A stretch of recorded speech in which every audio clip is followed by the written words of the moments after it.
Hey everyone, Brendan Snyder here. How are you? Thanks so much for joining me and welcome to another episode of New Music Finds, where I like to collect together all the different things that I've picked up from the past week, run through it with you, give you a little background on it, get it from different places like my local record store, online retail like eBay, Amazon, and more. I've got 20 different things to run through with you. I'll get into that here in just a bit, but before we start, if you're new to my channel and you haven't already hit the subscribe button, please do. Also, leave a comment, hit like, all those things help support my channel. I greatly appreciate it. And of course, as an added bonus, if you turn on notifications, you'll never miss an episode just like this with new music finds. So I always start off with brand new things that just came out in this case this past Friday, May 31st. And it was a pretty major one for us Black Sabbath fans. We got the Black Sabbath box set, Anno Domini, 1989 to 1995. So this thing here covers 4 studio albums, all from Tony Martin as the frontman. So kind of subtitled as the Tony Martin years. Unfortunately, though, with this box set, they left out one of the Tony Martin albums, Eternal Idol, probably because this is on a different record label and they didn't have rights to it. Plus, this has already been remastered and reissued a couple different times. Whereas the 4 albums that are in here, Headless Cross, Tear, Cross Purposes, and Forbidden, had never been remastered. These were also on the IRS label. So now being gathered up in this box, my only other complaint about the box is that they did have a live album called Cross Purposes Live that's not included in here. I sort of, if this is going to be a Tony Martin years box set, I feel like they should have included these 2 items with it, but I know it all comes down to rights and stuff like that in the end of the day. All in all, you're basically getting remastered albums, you're getting 3 bonus tracks, but Forbidden is a new remix on it, and that was what I bought it for, and wow, is it different. It is really, really, an upgrade, a betterment to what it was. I never really liked the mix. I liked the songs. I always thought the music was still good. It was just that the mix of it sounded too raw and definitely of the 90s. It just didn't fit with the Black Sabbath sound. Now I feel like it really does. I feel like it fits within the Tony Martin years, what you would expect from those other albums. This one fits right in line with it, no longer really stands out like a sore thumb. So very cool to get this. I've done a full review on it. I'll leave a link in the description if you want to see an unboxing and see a full discussion of that. Here's the next one that I was really excited for and ended up kind of being a little underwhelming. Enough's Enough, the 1987 demos. So these are all songs, at least the first 10 of these, for their debut album in the same sequence and everything. And then it's got 2 bonus tracks on it, so it's cool to get those. But the stuff on here really doesn't sound any different than the album. In fact, if I didn't know any better, I would say they took the album and just dubbed it over, calling it 1987 demos, because that stuff is so pristine and so clean on here that it does not sound like demos at all. It's got all of the trappings, all of the layered vocaling, everything on here. So I don't know.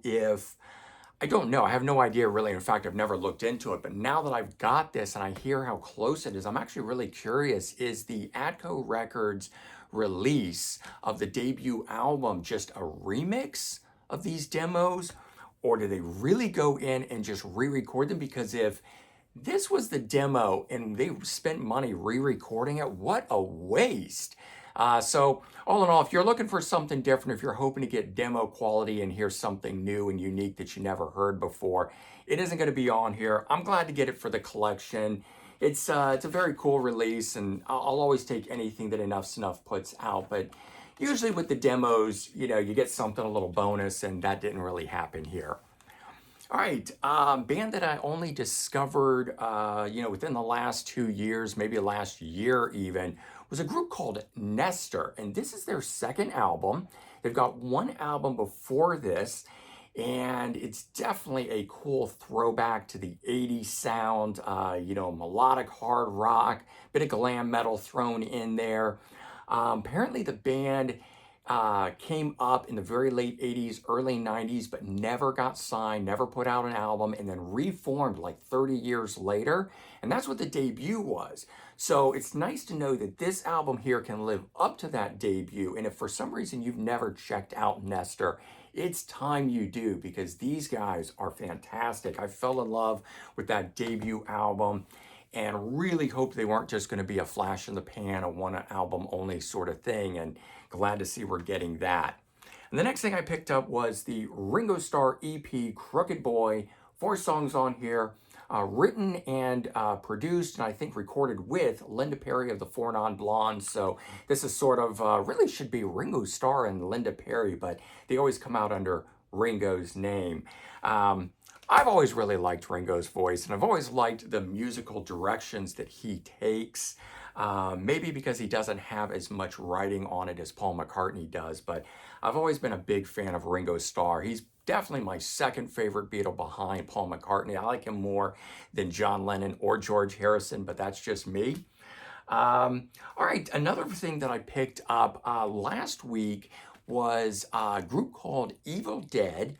And they had put out a brand new album, and I found out that they had reformed around 2020, but they went back to the 80s, having 2 albums during the heyday of thrash. So I went back and I bought the Reunion Era album from 2020. The first 2 are not available. I'm going to try and hunt them down when I can find them. But this one here, United States of Anarchy. So really cool old school thrash. If you like stuff like Testament out of the 80s from the heyday, you'll like Evil Dead, Exodus, bands like that, the classic era of thrash. So these guys come from it. Still the same guys doing it. At least 4 of them I know are. I think one of the guys came in around 1990 or something, a little bit later. But all in all, really enjoyed this. I loved the new album that they did. So I said, hey, I might as well go back and get that one. All right, and then I made a trip to one of my local record stores, one I hadn't been to in a long time, Music Connection, and I found a lot of cool things there. It was just a fantastic day, one of those ones where the weather's right, the traffic's right, the mood is right, you get to the store, it's just cool and fun and enjoyable, like it used to be back in the old days. And that's what Saturday was for me, doing that run. And I have posted a Let's Go to the Record Store experience for Music Connection, so you can check that out. If I remember, I'm going to put a link in the description to it. So one of the ones I picked up from that was an original release for Lita Ford's 1984 album, Dancing on the Edge, Mercury Records. So I had this on a twofer along with the debut album, but I never had this as a standalone, and my goal has always been to get the albums as standalone copies. I'll buy the twofers when that's the only way to get them, but when I can find an original copy like this, I will pick it up. So glad to get a hold of that.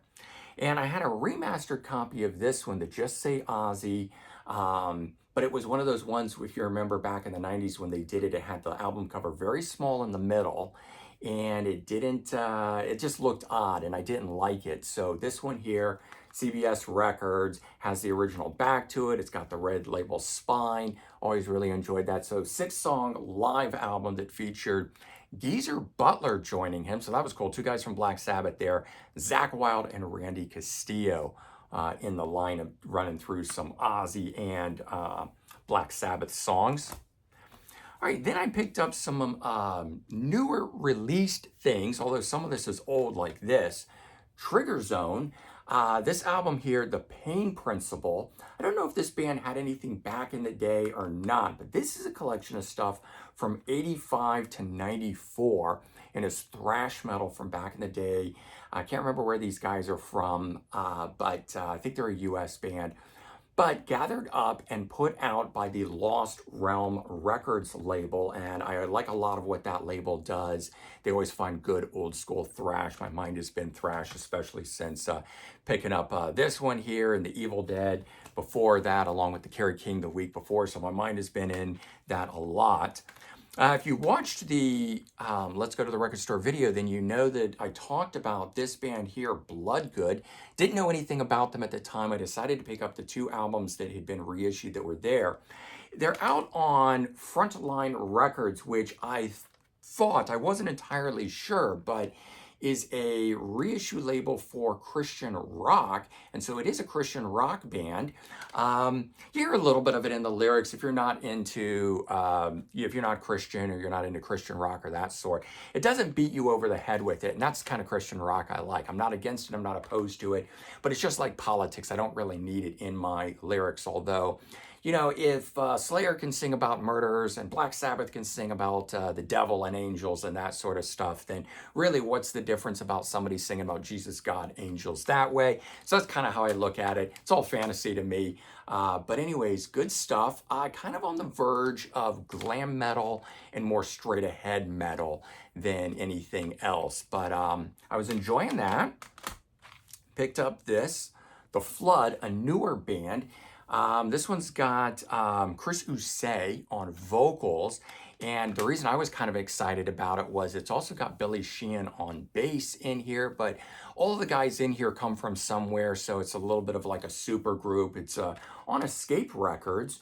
I remember when this had come out, I think it's a 2023 release, and I wanted it, and it was back ordered, and by the time weeks had gone by and I finally was just over it, and so I think I canceled the order and I never followed up on it. So just ended up running under the radar for me in that regard. And I saw it here and I thought, oh, that's right, I remember these guys. I remember hearing about it, never picked it up. You know, I love some good melodic hard rock, so picked that up. That was interesting. And then picked up these next two bands because always hearing about them, Reckless Love and Heat. Really two different things. This Reckless Love Spirit is their 2013 album getting reissued in 2021. Described more as sleaze metal, although it's a little too polished for that in my opinion, but definitely a throwback to the 80s in their sound. Now out of the two of these, Heat is the one that I really connected with. I only knew this band because Eric Gronwall, now former singer for Skid Row, but when he was in Skid Row for that one album, Gang's All Here, I wanted other things that Eric had been part of, and I went and I checked out Heat, and he didn't really sound like himself. Of course, he didn't sound like Skid Row because Heat is a different sounding band, so I didn't end up picking anything up. And I didn't want anything from Heat with their other singer, who is actually their original singer. But now this was only $9.99 or something, and it was brand new, and I thought, let me give it a shot, let me pick it up, you know, and I listened to a little bit of it in the store. And this turned out to be fantastic, so much so I've ordered something else from the band, and I'm going to try maybe and track down some other things. But the album's called Force Majeure, and this is a 2022 release. I think they may have something for 2023 or 2024, and they've certainly done some new mixes of older albums and 2023 mixes, so I know those have come out. But I'm really enjoying this band. I'm enjoying all of these Swedish and bands from Finland and stuff like that that go back and really embrace the 80s sound. So next one up, and I probably won't say it right, Fob England. So this guy turns out to be, I think, a guitar player for, I'm probably going to get this wrong, Sabaton. It's one of those bands. It's a band that when I heard its name, I said, oh, wow, okay, I actually know that band, but I had no idea. And I thought this was the name of a band. Turns out it's the name of a guy. And essentially he's doing a solo record, but he's doing a tribute. I was just checking to see, there's no photos of him in here for me to show you, of all Judas Priest stuff, right? Look at that album cover, and it looks like Screaming for Vengeance, or maybe a cross between that and Turbo Lover. And initially I thought he was doing like all of one album on here, but he's actually got a nice cross section of stuff, and he's got Judas Priest on here, stuff like The Sentinel, The Ripper. He's got some lesser known tracks like Reckless, but he's also got some songs from Rob Halford and Fight. Immortal Sin and Into the Pit is on here. Then he's also got a song from the Ripper Owens years, Burn in Hell. He's got Between the Hammer and the Anvil from Painkiller, so he opted to do a lesser known song instead of the title track. So making it a really cool set.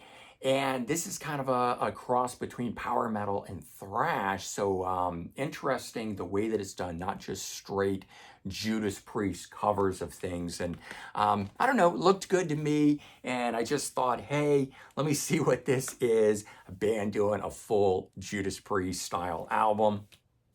Out of everything I bought, though, this was probably the one that really connected with me the most. A group called Voyager, who recorded an album in 1990. Looking on the back, because I think it says 7, I want to say, 96 or 97, and didn't release it. It got shelved. And so by the time the band decided to get back together, almost 30 years later, somebody was already using the Voyager name, so they became Voyager X. And they put this album out, and I don't know if it's re-recorded or the actual recordings from back then, but it sounds really good. Sort of described as progressive metal. I don't know if I would lean into that or not with it. It's a bit more melodic hard rock in my opinion. It's definitely got some great keyboard stuff with it. Just sounds really good though. I enjoyed it. And I think these guys, this is a German band, but I ended up picking up stuff from like all over the world with what I was getting. You know, Swedish bands from Finland, from Germany, you name it. I got some of everything in here. Michael Voss, guy from Mad Max, among many other bands that he's been part of. He has sung for Michael Schenker. He's got various projects that he's done with the Frontiers Records label and stuff, and he's a producer. Anyway, solo album here, and it is called Rockers and Rollin', a tribute to Rick Parfitt, guy from Status Quo. And so this is more of a rock album than the metal stuff that he's usually doing. And I've never really been able to get into Status Quo, so I thought I'd give it a shot through him because I'm a fan of his. And I definitely like what he's done here. And it turned out that I actually know the first song on here again and again, probably through covers of other people. I don't think I know the Status Quo song.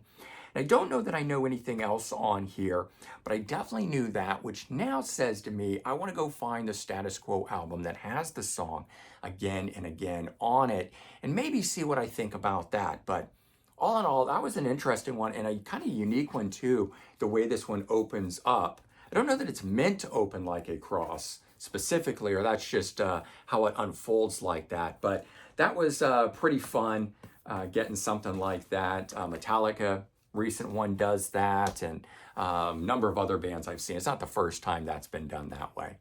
Okay, and then I also got this single here called My Little Funhouse, glam metal band, 1992, Geffen Records, thought to be the next Guns N' Roses. Of course, every band that was sleazy and grimy from the seedy underbelly of LA, you know, that looked like Guns N' Roses was thought to be the next Guns N' Roses, and as it turns out, no one was the next Guns N' Roses. Double A-side single with 3 unreleased tracks. So I got that, and just as a reference, there's their original album, Stand Under, highly recommended, came out in 1992 on Geffen Records. Very good stuff. It definitely is in the vein of Guns N' Roses, if you like that. And then I got a few other things. Badlands Cassette, Dreams in the Dark with Hard Driver is the B-side, still sealed. Cassette single, just thought that was cool. Anything by Badlands is hard to come by. The Knack, My Sharona, thought this was a killer 45 album cover, so picked that up. Love the old school Capitol Records, I don't know what they call that, the paper part of that, the label, I guess, right? And then Cherry Bomb, so an album that's made up of guys from Hanoi Rocks. In here, we got the 2 guitar players, Nasty and Andy McCoy, on here. This album is called Coming Down Slow. It's got a female vocalist, Anita, and then we got Dave Traguna on bass and Terry Chimes on drums. This is 1986 and is a live album, live at the Marquee. So I actually didn't know that until just now when I'm taking a look at it. So hadn't had a chance to listen to it yet, but I think it's the only release that the band did. We've got 12 tracks that are on here, and looks like they do a cover of the Creedence Clearwater Revival song Traveling Band is on here. And I'm trying to see real quickly if they've got any, don't immediately see anything that is a Hanoi Rock song, but I could be wrong. They're just not the big ones standing out on it, but I'll flip that over, let you check that out. But yeah, definitely look forward to checking this out. I like collecting all the different things that the Hanoi Rocks members are part of. So that one is on my playlist for today, now that I know what it is. And hopefully you enjoyed these 20 items that I picked up this past week. Out of all these things, man, if you've never checked out Tony Martin singing for Black Sabbath, don't look past that. It was a killer era for the band. It may not be Ronnie James Dio or Ozzy Osbourne or even Ian Gillan, but good stuff and definitely worth checking out. All right, everyone, take care, have a good one, and I'll talk to you real soon. Bye-bye.